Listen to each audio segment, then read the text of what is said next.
Hey guys, got a Mini Cooper over here. We're gonna be changing this rear wiper blade. I'm gonna show you guys how to change this rear wiper blade on the Mini Cooper. So it's a very simple procedure. You just wanna lift this baby up and this wiper blade should kind of like come out, just twist it in that angle. And then you kind of push it a little bit further and this whole thing should come right out. Give me a moment. I'm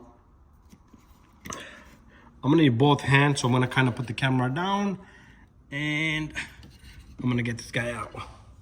Very quick and easy.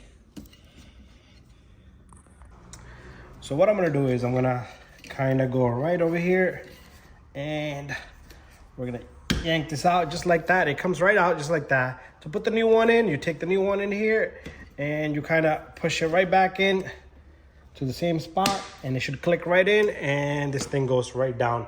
So thank you for watching. Don't forget to subscribe, share, and like. Very simple and easy.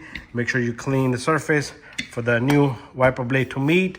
And see you guys on the next one.